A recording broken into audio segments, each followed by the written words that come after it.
Juga hadir bidang dakwah pengurus perjuangan Wali Songo Laskar Sabilillah Pusat Kiai Syarifuddin Tegal, Ketua PWI Jawa Tengah Kiai Mubarak, sekaligus sebagai wakil Ketua PWNU Jawa Tengah, juga Kiai Haji Riyad Mustafa sebagai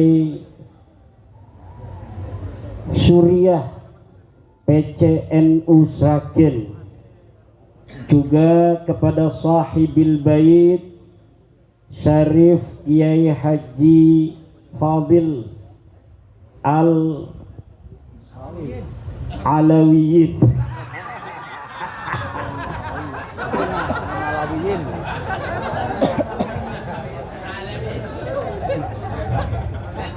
para tokoh kiai dari Grobogan yang hadir luar biasa malam hari ini. Banyak kiai Grobogan yang hadir menghadiri acara pelantikan pengurus PWILS Kabupaten Grobogan. Kita doakan kiai kita semuanya panjang umur barokah. Yang hadir di sini semua panjang umur barokah, kaya raya banyak duitnya. Yang sudah lama ada penyakit-penyakitnya dihilangkan oleh Allah. Yang baru ada penyakit segera hilang penyakitnya. Yang lama pengen nikah belum juga dikasih jodoh, Allah kasih jodohnya. Jodoh yang saleh, jodoh yang kaya raya. Bu, pengen punya mantu yang saleh? Pengen? Tidak ada lagi di Indonesia ini yang soleh kecuali kiai. Kawinkan anak perempuannya dengan kiai. Kiainya yang pakai jubah coklat. Jangan, sama coklatnya. Mau ngeledek ketua umum ternyata coklatnya sama. Para hadirin hadirat, pengurus PWILS, wabil khusus Ketua Kiai Salim Habib Salim Habib Salim Kurnadi, mata'anallah bituli hayatih wa qawwahu amin ya Allah ya Rabbal. Bapak Ibu hadirin ma'asyiral muslimin rahimakumullah. Saya ucapkan selamat kepada seluruh pengurus PWILS Kabupaten Grobogan.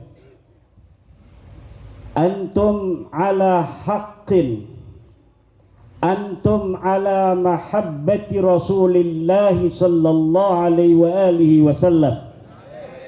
Antum ala mahabbati ahli baitihi sallallahu alaihi wasallam. Tugas kita sebagai umat Islam adalah sujud menyembah kepada Allah, taat kepada Allah dan taat kepada Rasul, dan menjaga kemuliaan daripada Rasulullah Muhammad sallallahu alaihi wasallam. Dan PWI Perjuangan Wali Songo Indonesia dibentuk adalah sebagai penerus perjuangan Wali Songo Indonesia yang mendakwahkan Islam di tanah Nusantara, Islam yang rahmatan lil alamin, Islam yang ramah bukan Islam yang marah, Islam yang manis bukan Islam yang bengis, Islam yang beradab bukan Islam yang biadab. Apa ada orang yang berdakwah bukan dengan ramah tetapi dengan marah? Ada. Apakah ada orang yang berdakwah dengan bengis? Apakah ada orang yang berdakwah dengan biadab? Dulu ada, tapi sekarang mulai saat ini bangsa Indonesia, umat Islam Indonesia tidak akan memberikan tempat bagi mereka untuk hidup dan ada di Indonesia ini. Hai orang-orang yang dakwah dengan bengis, manislah. Hai orang-orang yang dakwah dengan marah-marah, ramahlah. Hai orang yang berdakwah dengan biadab, beradablah. Kalau kalian sudah ramah, kalau kalian sudah manis, kalau kalian sudah beradab, tidak ada alasan bagi siapapun untuk membenci kalian. Betul. Betul? Betul. Tapi jika kalian masih menunjukkan marah di dalam dakwah, jika kalian masih bengis di dalam dakwah, jika kalian masih biadab di dalam dakwah, maka sejarah bangsa Indonesia bisa lebih bengis, bisa lebih marah, bisa lebih biadab dari kalian. Apalagi Bumi Ki Ageng, putra putri Joko Tarub, putra putri pejuang Nusantara masa lalu, yang di darahnya mengalir darah-darah pejuang dari leluhur-leluhur Bumi Ki Ageng Grobogan ini. Kita semua bangsa Indonesia sudah bersepakat tahun 1945 bahwa kita bersatu dalam negara kesatuan Republik Indonesia. Ada ribuan pulau, 17.000 pulau di Indonesia dengan ratusan suku bangsa, dengan ratusan bahasa, dengan agama yang berbeda-beda, dengan 187 kepercayaan yang ada. Tapi kita bisa bersatu di bawah negara kesatuan Republik Indonesia, di bawah Pancasila, Undang-Undang Dasar 45, dengan bendera merah putih. PWILS tidak akan bergeser sejengkal pun dari NKRI. PWILS tidak akan bergeser sejengkal pun dari Nahdlatul Ulama. PWILS tidak akan bergeser sejengkal pun dari Pancasila.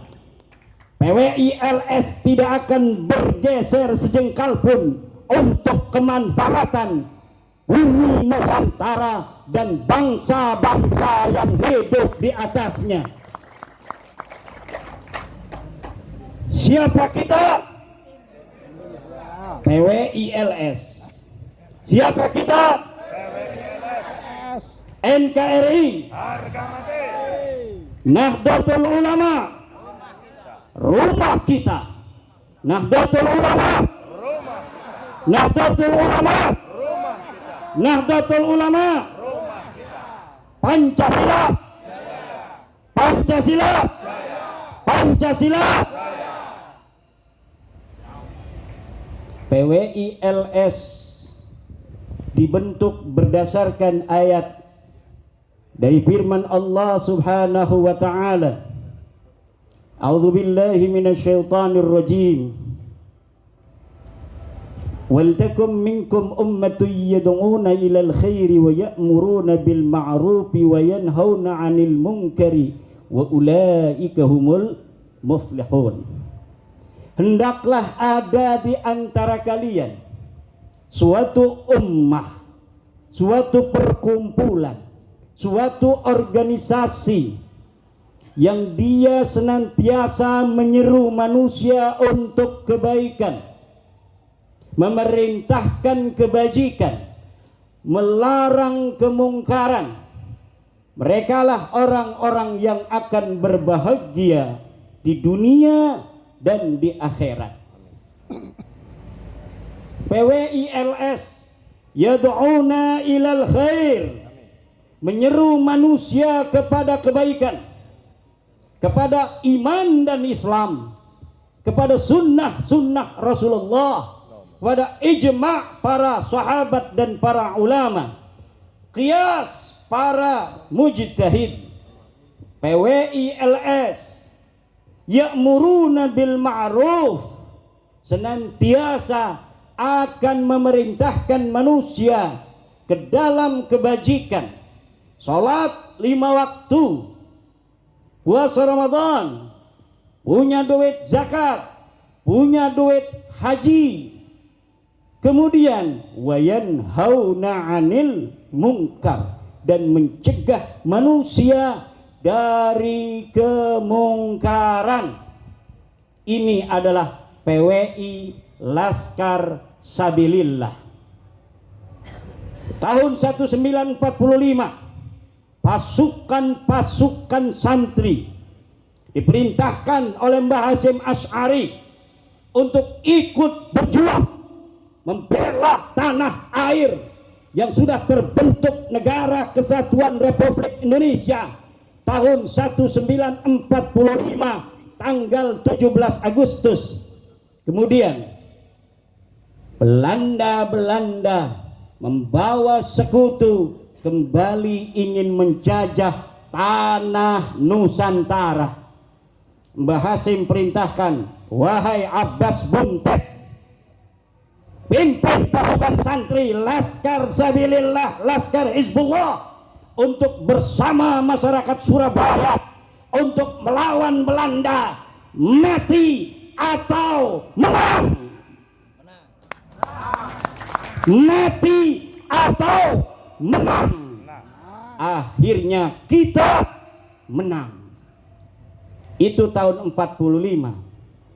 Dan hari ini cucu Mbah Abbas Buntet yang namanya sama dengan kakeknya kembali Allah naikkan untuk menjadi pimpinan panglima tertinggi Laskar Sabilillah.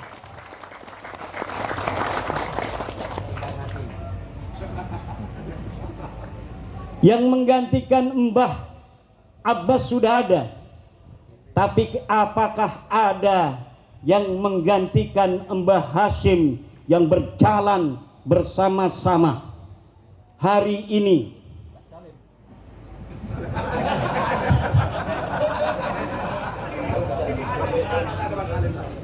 Termasuk kemungkaran yang harus dicegah oleh kita adalah setiap penisbatan, pengakuan sebagai keturunan Nabi Muhammad sallallahu alaihi wasallam, yang dengan pengakuan itu kemudian dia mengambil keuntungan kepada umatnya Rasulullah Muhammad sallallahu alaihi wasallam. Kita cinta kepada Rasulullah, betul? Kita cinta kepada ahli baitnya Nabi, betul? Kita cinta kepada seluruh keturunan baginda Nabi, betul? Tetapi ada orang-orang yang dia mengaku sebagai keturunan baginda Nabi, kemudian dia menghina umatnya baginda Nabi. Ada orang yang mengaku keturunan Nabi, dia mengambil uang daripada umatnya baginda Nabi. Dia mengaku keturunan Nabi, dia berkata bahwa umatnya Nabi adalah Yahudi pesek, hanya dia yang mancung-mancung. Dia mengaku umat sebagai keturunan Nabi, tetapi kemudian dia merasa lebih berhak atas umat Islam daripada Nabi sendiri. Nabi mengatakan bahwa seluruh manusia semuanya adalah sama, la fadla li arabiyyin ala ajamiyyin. Tidak ada keunggulan orang-orang Arab terhadap orang-orang ajam, tetapi mereka mengatakan mereka lebih unggul daripada manusia ras manapun jua, apalagi dengan orang-orang Jawa. Kira-kira ajaran begini ajaran Rasul apa bukan? Ajaran Allah apa bukan? Allah katakan walaqad karramna bani Adam, dan sungguh aku telah muliakan seluruh anak Adam. Inna akramakum indallahi atqakum, sesungguhnya orang yang paling mulia di atas dunia ini bagi Allah, menurut Allah adalah atqakum, orang yang paling bertakwa. Siapapun dia, walau kana abdan habasyian, walaupun dia adalah seorang budak yang hitam, tapi apabila dia adalah orang yang bertakwa, orang yang paling bertakwa, maka dialah orang yang paling mulia. Ini ajaran Allah. Lalu yang mengatakan ada orang yang mulia hanya dengan keturunannya, ajaran siapa? Iblis. Coba lihat apa yang dikatakan oleh iblis kepada Nabi Adam. Ana khairun minhu, khalaqtahu min tin wa khalaqtani min nar. Khalaqtani min nar wa khalaqtahu min tin. Ya Allah, kata iblis, kenapa dia yang jadi khalifah? Engkau ciptakan dia daripada tanah. Aku lebih baik daripada Adam, karena aku berasal, bernasab daripada api, sedangkan Adam bernasab kepada tanah. Api lebih baik daripada tanah. Ajaran-ajaran unsuriyah, ajaran-ajaran rasisme itu berasal dari ajaran siapa? Ajaran siapa?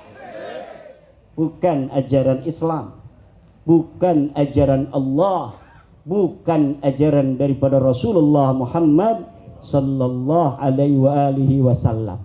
Ini untuk keturunan Nabi asli. Kalau ada keturunan Nabi asli di sini, tetapi ternyata mereka yang mengaku keturunan Nabi, yang suka minta-mintain duit pajak sama kiai-kiai itu, ternyata setelah diteliti oleh para ahli, termasuk dalam penelitian saya, ternyata Ba'alwi, para habib ini sama sekali tidak tersambung kepada baginda Nabi besar Muhammad sallallahu alaihi wasallam. Nasabnya Nabi kemana? Nasabnya dia kemana? Secara ilmu DNA sudah dites DNA di Yaman. 180 orang Habib Ba'alwi dites DNA. Tes DNA-nya bukan DNA Kanjeng Nabi. Haplug grup mereka adalah G, yang menunjukkan bahwa mereka orang ajam, mereka bukan orang Arab, apalagi sebagai keturunan baginda Nabi besar Muhammad sallallahu alaihi wasallam.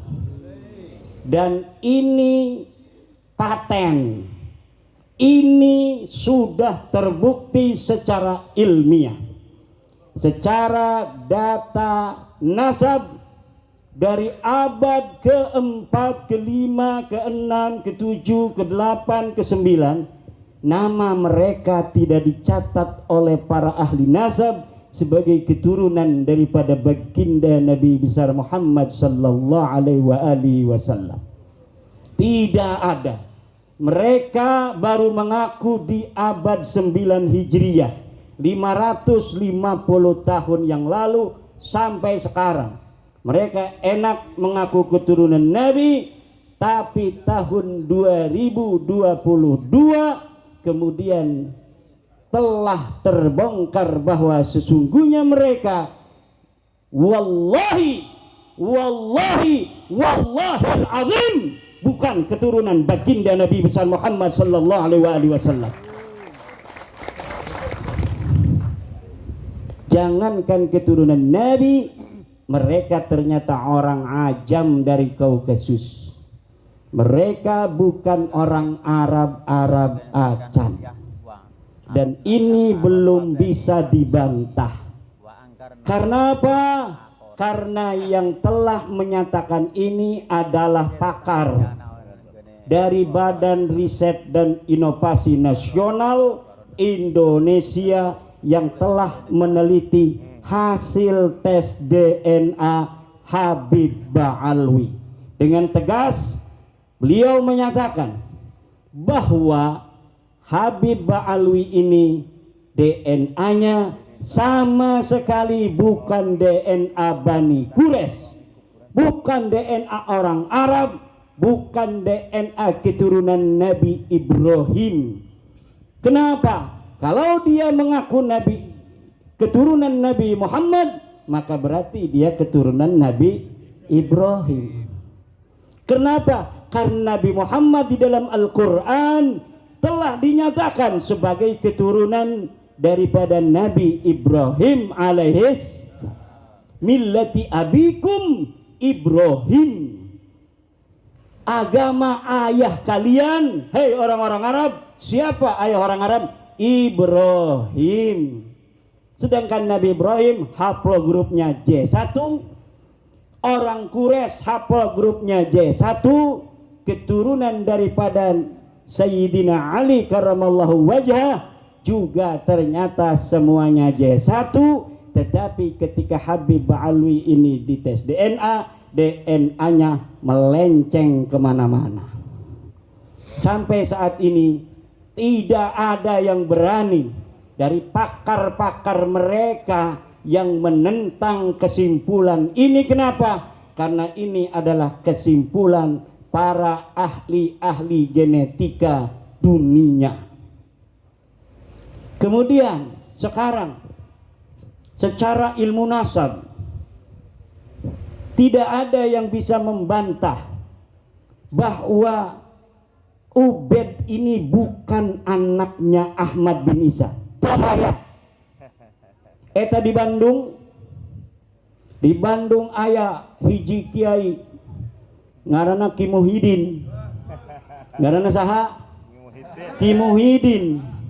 Katanya tesisnya Imad itu tesis iblis. Hebat amat tesis iblis.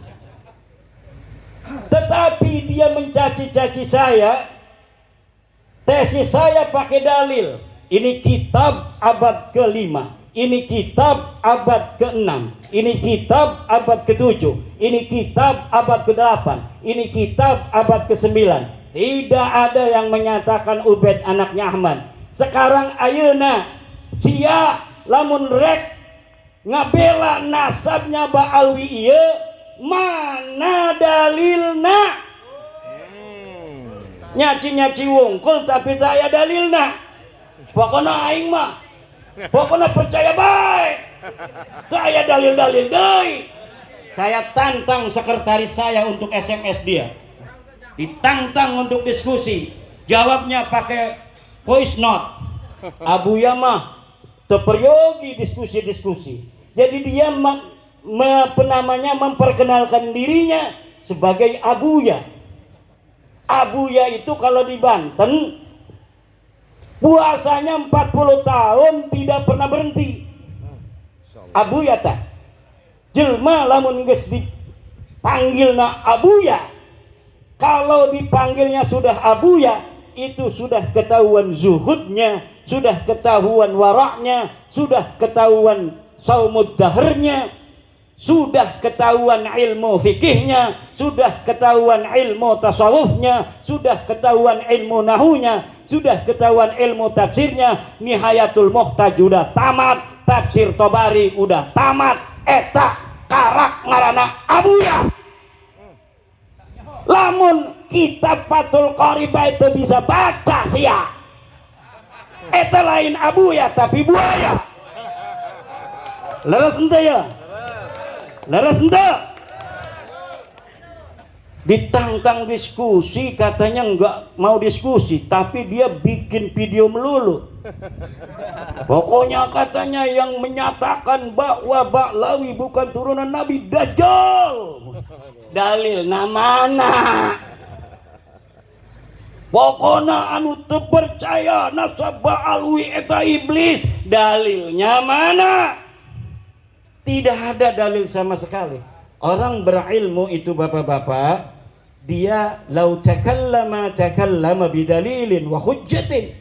Kalau dia bicara dengan dalil dan dengan hujjah. Kalau orang bodoh tidak berdalil, ya wajar. Tapi ini ngakunya abuya, tetapi sama sekali dia bicara tidak punya dalil, hanya mencaci maki. Dan saya perhatikan putusnya Ba'lawi yang sudah paten 100% ini, hari ini hanya dibela kalau tidak dengan fitnah, dengan framing. Kalau tidak dengan fitnah, dengan framing. Sudah, kalian bukan cucu Nabi. Udah cukup. Ya, terima kasih. Ya orang nggak sebagai cucu Nabi bisa hidup, betul nggak? Betul. Yang lain tidak bukan cucu Nabi bisa jadi gubernur Jateng tuh Pak Ganjar. Pak Jokowi bukan cucu Nabi bisa jadi presiden, betul apa tidak? Betul. Tidak menjual-jual nasab Pak Jokowi walaupun masih nasabnya mulia. Dia bisa jadi orang nomor 1 di Indonesia. Betul. Kenapa orang lain bisa? Anda tidak sanggup menghadapi kenyataan bahwa Anda bukan cucu baginda Nabi. Kenapa Anda marah kepada saya yang memberitahu Anda bahwa Anda salah di dalam mendzan? La ibrata bidzannil bayyini khata'uh. Tidak dihitung sebuah dzan yang telah nyata salahnya. Kalau dulu kalian salah menganggap diri cucu Nabi karena mendengar berita dari kakek-kakek Anda begitu, mangga, itu tidak berdosa. Tapi walakin ma ta'ammadat qulubukum. Kalau sudah tahu, dikasih tahu sama ahli ilmu, Tong, sebenarnya si Tong ini bukan cucu Nabi. Ubed itu bukan anak Ahmad. Ubed itu anak Isa. Ubed bin Isa bin Alwi bin Muhammad bin Himham bin Aon namanya. Bukan Ahmad bin Abdullah Ubed bin Ahmad bin Isa bin Muhammad anaknya, bukan. Ubed itu Tong bukan anak Ahmad bin Isa yang cucu Nabi. Tapi Ubed itu anaknya Mang Isa, Mang Isanya anak Mang Alwi, Mang Alwinya anak Mang Muhammad, Mang Muhammadnya anak Mang Himham, Mang Himham anak Mang Aon. Lain cucu Nabi, lain. Jangan salah, Ubed ini katanya kan anak Ahmad, kata ente. Bukan, ini kitabnya nih. Ini kitab Tahdhibul Ansab. Ini kitab Al-Majdi, abad 4 semua, abad 5. Ini kitab Muntaqilatut Talibiyah. Ini kitab Asy-Syajarah Al-Mubarakah di abad 6. Ini kitab Al-Asili. Ini kitab Al-Fakhri. Ini kitab As-Sabatul Muson. Baca semua kitab nasab ini, nerangin anak-anaknya Ahmad bin Isa. Tapi Ubed Tong kagak ada. Teu aya Ubed ieu anakna Ahmad bin Isa, teu aya. Sadar Tong, tidak bisa begal nasab, Yahudi pesek. Kami cucu Nabi.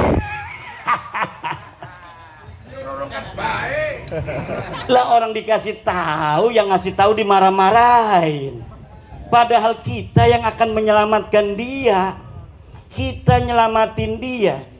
Bagaimana itu mereka yang bukan cucu Nabi sudah dikasih tahu bukan cucu Nabi oleh ulama, sudah dikasih tahu oleh ahli tes DNA, darah kalian tidak mengandung sedikit pun darah Nabi Muhammad, tapi mereka masih kekeh, mereka memaksa. Bagaimana mereka nanti bertemu dengan Gusti Baginda Nabi besar Muhammad sallallahu alaihi wasallam?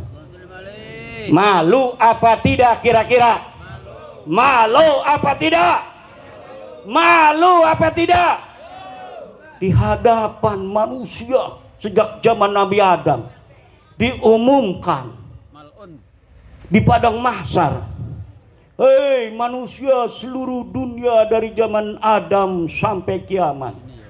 Kata malaikat, ini kangkennya kira-kira, bahwa ini dulu di dunia ada orang yang mengaku keturunan daripada kekasihku Muhammad sallallahu alaihi wasallam, tapi sebenarnya mereka bukanlah